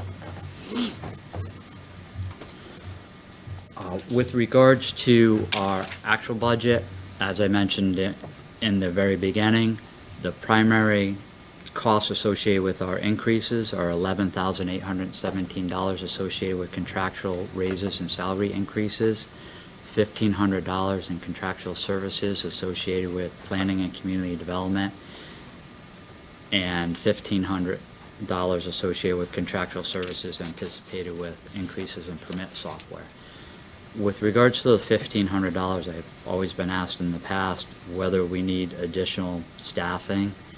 And this allows the department to deal with certain specializations throughout the year. We had the application for DWW in reviewing that application, had the opportunity to bring in a licensed landscape architect who could supplement the existing technical expertise in our department, and we had those funds already within the budget. This would allow us to use the services of a landscape architect and a licensed architect in reviewing a development project where the discussion exceeds my expertise or the expertise of the staff, and allows us to react quickly, in a very targeted manner.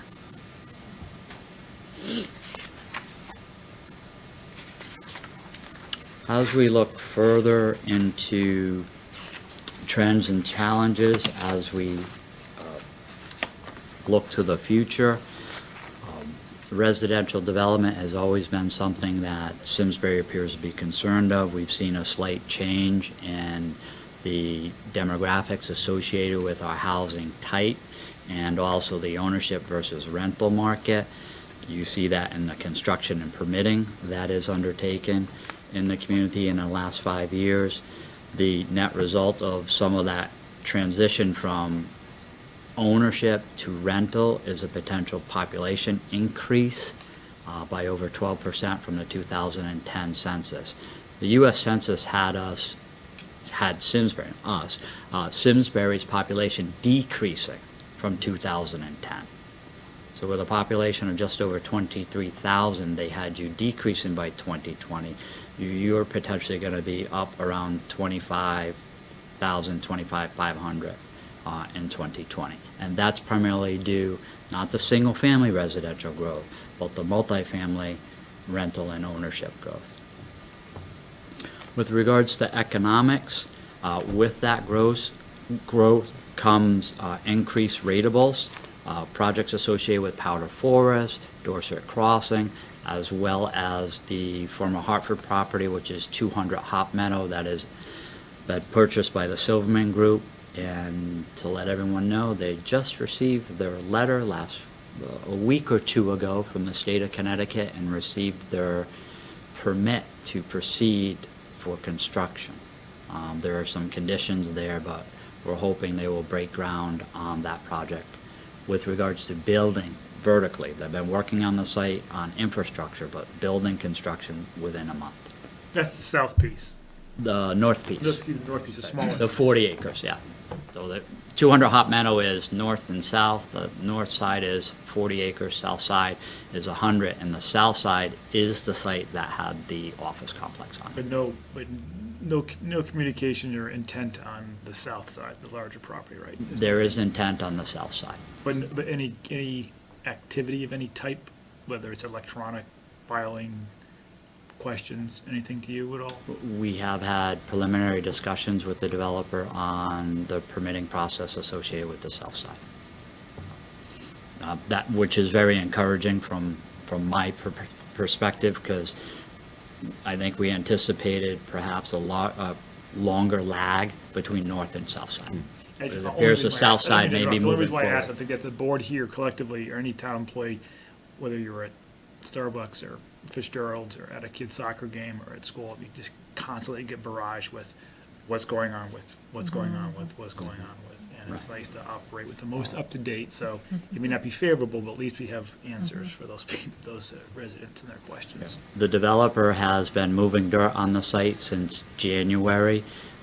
The only thing that we're prohibited by law, we cannot issue building permits or foundation permits until the state of Connecticut issues their certificate. They have a letter of conditional approval. Once those conditions are met, then a certificate gets released, then we can release building permits.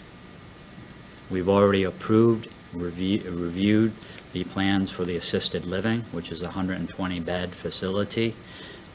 They paid their building permit fees in excess of $300,000. They are sitting in our office waiting to be released.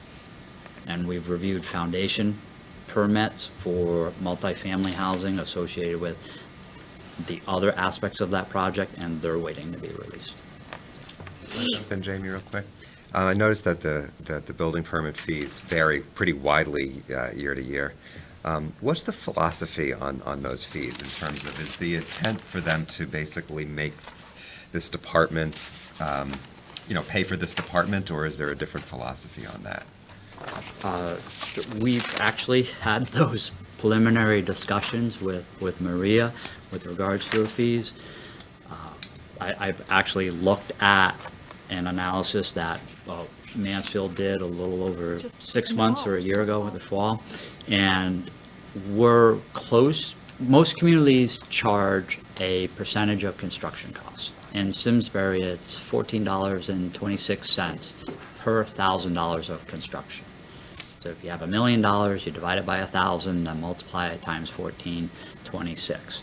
So that's the revenue source. Some communities are a little bit lower, some communities are $1 to $1.50 higher.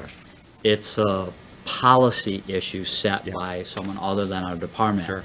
It does have all of your fees have implication potentially on economic development. So if you have extremely high building permit fees, extremely high WPCA fees, and other fees, some could view it as a barrier to development.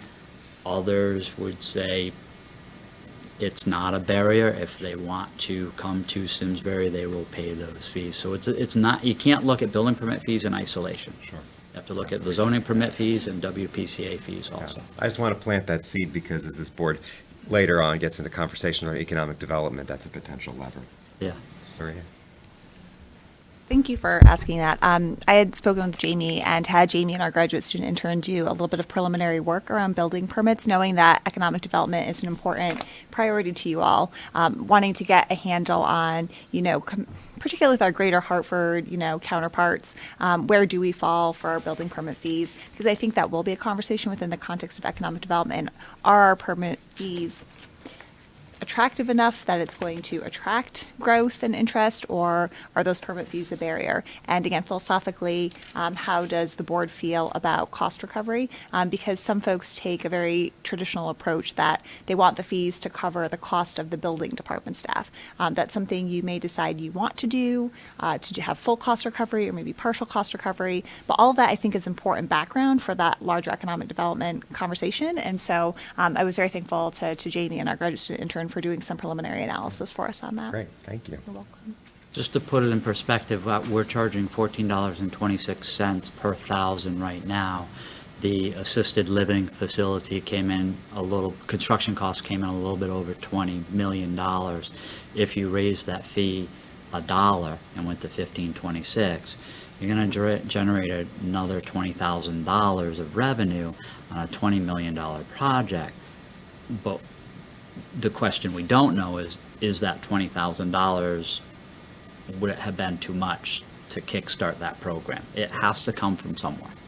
It does not cost the community $300,000 to review the building permit plans. Yeah, appreciate that. Thanks for the conversation. Okay. With regard to trends and challenges, we have a number of areas that's that non-residential development.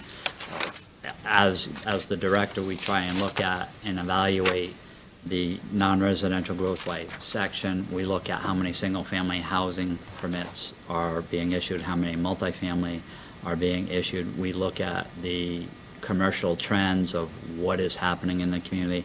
Is it large store, junior anchors, small store? Is it a switch in the vacancy changeovers within existing developments, or is there small growth? Is it home occupation? What is it that's happening in the community? We also can't look at the community in isolation. We need to be aware of what's happening in Granby, Farmington, Bloomfield, Canton, as well as the Hartford Metro, and also in New England. In most aspects, we're not esoteric that we're just looking at Simsbury, because we have to follow regional and national trends and who's moving in the retail space nationally. We may all want Whole Foods in town, some may want not Whole Foods in towns, but is Whole Foods even expanding in Connecticut? Are they expanding in New England? Are they expanding nationally? And with the advent of Amazon and the internet, the whole retail realm is in a stage of flux right now. Brick and mortar's future is somewhat indeterminable at this point in time.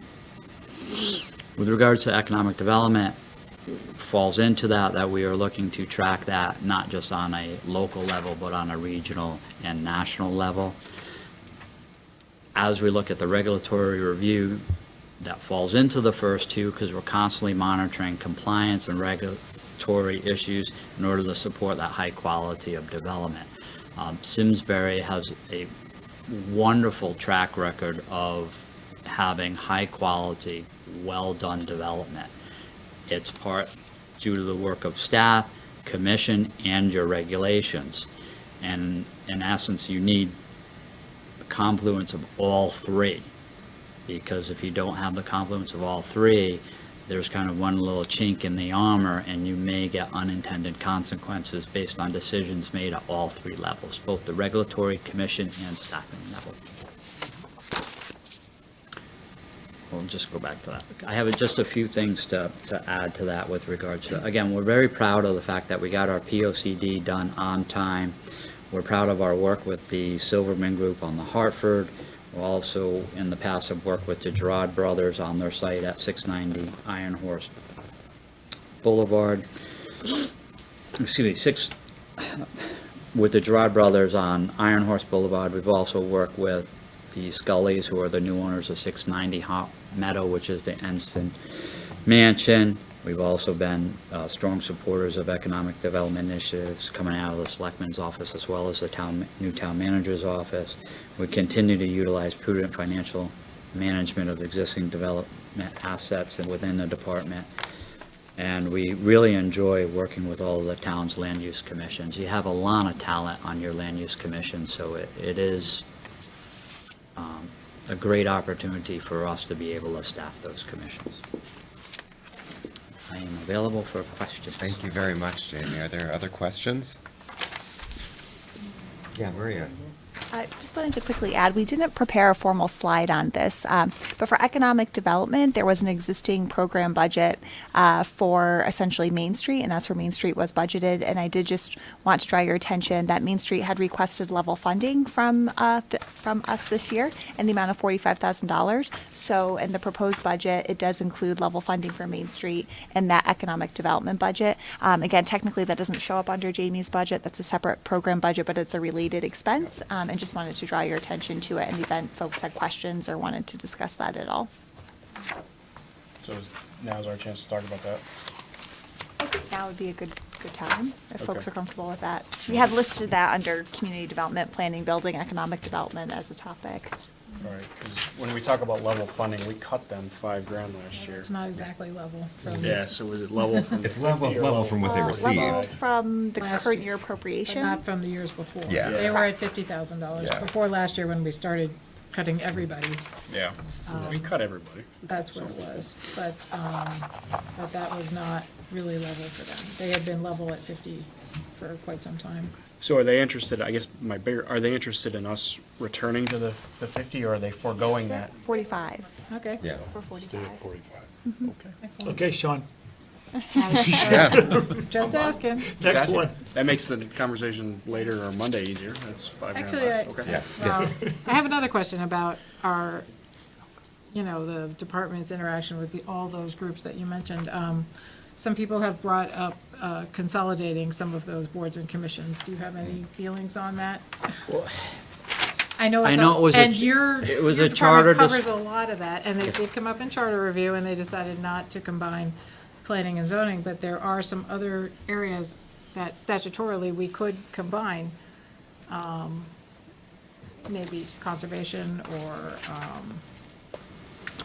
is it worth exploring any of that to reduce pressure?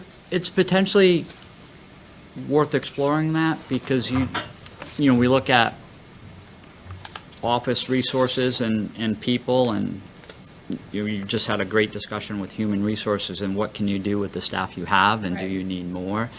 We're limited sometimes on our staff. We staff 6 land use commissions, which is over 100 meetings a year.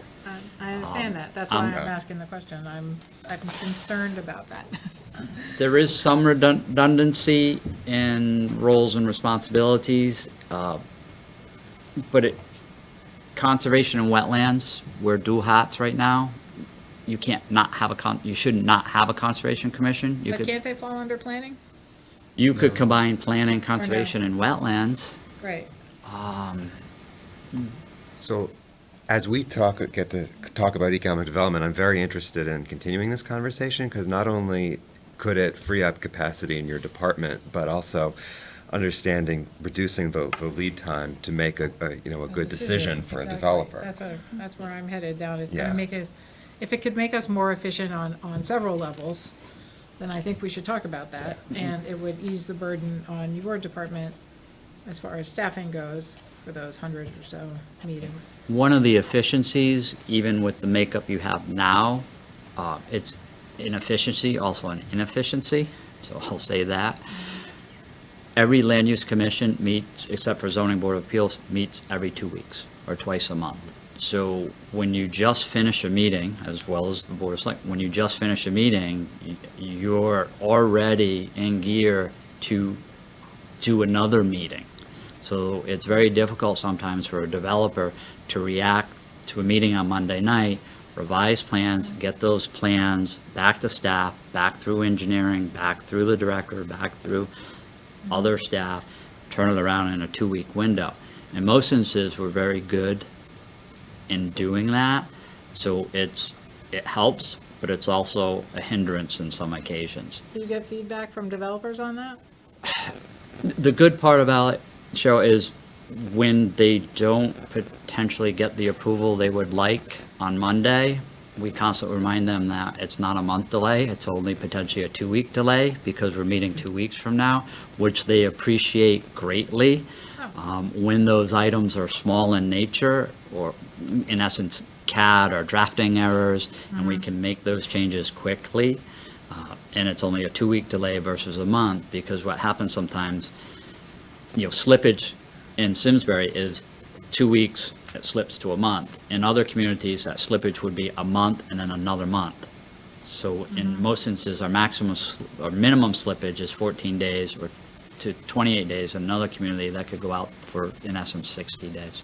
Do you have any way for those members to vote electronically if they're, like you said, it was a paper review, so to speak, for a typo, essentially, I know like public building sometimes has a review process they only meet once a month. So outside of that once a month, if they need something changed, they can have a quicker review instituted. Yeah. We don't have the ability to vote after a meeting electronically, but what we've initiated in the department at my direction is that if an applicant is very close to where they need to be from a regulatory standpoint, we pre-draft motions for the commission that can be adjusted at the commission level, added to or subtracted to from during discussion, so that instead of delaying an applicant, we would potentially recommend a favorable motion which added language to correct those deficiencies versus delaying it 2 weeks or 4 weeks. So moving them along through the process, instead of saying, I'm not going to approve you tonight because sheet 4 of 5 needs a change in a catch basin detail. Come see us 2 weeks from now. Staff would recommend approval of that application with a condition that the detail for the catch basin on 4 of 5 is modified to XYZ. That gets them through the process. So how do you feel about conservation and wetlands and planning being one? I think it's something that we can discuss further. Parking lot. And the first selectman is very willing to have that conversation. Yeah, because, so. we do hear, all of us hear back from, businesses and things about inefficiencies in the stream there. And there are other mechanisms available to the Inland Wetlands Commission through a procedure contained within state statute that allows staff to do what's called jurisdictional rulings when applications are in a regulated area, within an upland review area, so they're near a wetlands or a watercourse, but not in it. Those can go through a staff level process. We have not utilized that extremely efficiently, based on a philosophical line. Okay, thank you very much. Thank you, Jamie. Yeah, appreciate it. Is 30 minutes okay for lunch? That work? Okay, great. Thanks everyone for all your attention this morning, and I'll see you about 12:30. See if I just throw that.